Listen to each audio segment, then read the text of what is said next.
Donc on est sur la tablette, donc le Galaxy Note 10.1. Donc pour faire très rapidement en termes de spec en hardware, on a un slot de micro SD qui se trouve ici sur le côté, donc là, classique. De l'autre côté, on a l'encart pour la carte SIM, puisqu'en fait la Galaxy Note Tab 10.1 supporte la fonction appel, contrairement à la Galaxy Tab 10.1. En termes de nouveautés, donc on a Ice Cream Sandwich qui est intégré dedans, et on a surtout deux applications qui sont vraiment dédiées au stylet et au logiciel de graphisme un petit peu plus poussé et professionnel que ce qu'on a pu voir auparavant. Donc on va commencer par Adobe IDs, qui est en fait une application qui permet de gérer les croquis et notamment qui gère la pression du stylet, donc ce qui va permettre à l'utilisateur de vraiment faire un dessin avec une véritable précision. Donc ici en fait on règle l'épaisseur qu'on veut donner au stylet lorsqu'on est en pression maximale. Ici on gère l'opacité, ici on va gérer les couleurs. Donc on va partir sur une autre couleur pour montrer. Donc là je vais faire des petits traits assez fins sans appuyer, et là je vais pouvoir intensifier en fait l'épaisseur de mon trait. Donc pour tout ce qui est graphisme, dessin, même architecture et compagnie, c'est quand même assez intéressant. On a la gomme qui est intégrée directement dans le stylet, donc plus besoin d'aller chercher la gomme dans le menu. On peut toujours le faire, mais on n'est plus obligé. Et on va gommer directement sur le dessin. La gomme intègre également la gestion de la pression, donc on va pouvoir faire de la petite pression ou carrément gommer carrément. Donc hop. Hop, hop, hop. Donc on va vraiment avoir la gestion de la pression autant sur la partie stylet que sur la partie gomme. Donc c'est assez pratique. C'est toujours une technologie Wacom? Oui, tout à fait. Donc pour sortir, on a toujours les petits raccourcis relatifs au stylet. Donc on appuie un slide de gauche encore et on sort de l'application. On peut rentrer maintenant dans Photoshop Touch, qui est donc une version de Photoshop qui est en natif dans la tablette. Voilà ce que je cherchais. On va prendre un projet assez simple, juste pour vous montrer que ici on retrouve les outils qui sont disponibles sur Photoshop. Donc le lasso, la gomme, la baguette magique, la sélection, tout ce qu'il y a aujourd'hui dispo.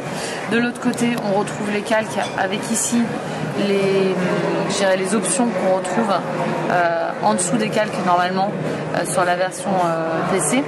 Donc la possibilité de fusionner les calques, d'aplatir l'image, de gérer les différents modes appliqués au calque, et également l'opacité de chacun. L'intégralité des outils se trouve ici dans la barre, je dirais, supérieure.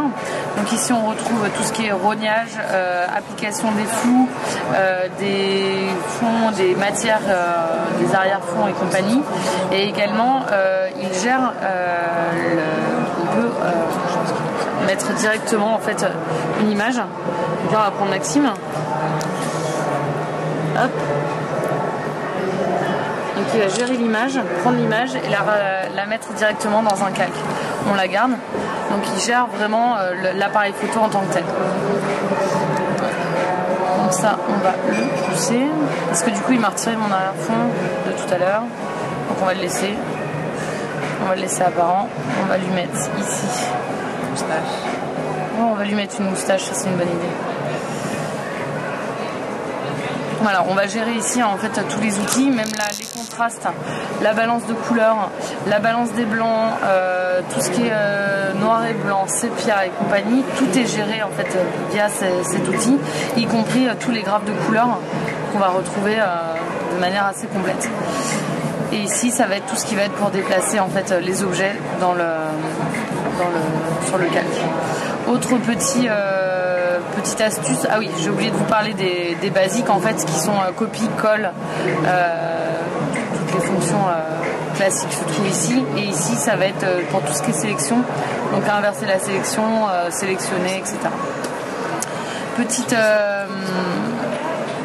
Petite particularité du Photoshop en Touch, c'est qu'on a une visualisation 3D des différents calques. Donc ce qui est assez sympa en fait pour se retrouver dans son dessin, notamment pour les novices en fait, de savoir où est-ce qu'on a positionné son calque, dans quel ordre et où il se trouve. Donc pour pouvoir faire des corrections un peu plus rapidement. Donc voilà aujourd'hui ce que Photoshop nous permet de faire. Ça gère quand même pas mal de choses.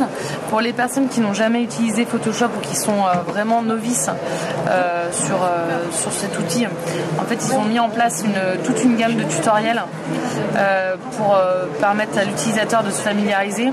Donc typiquement c'est des petits tutoriels qui sont très courts et assez simples, qui vont permettre en peu d'étapes de comprendre comment on va rajouter des personnes d'une autre photo sur la photo et ce genre de choses.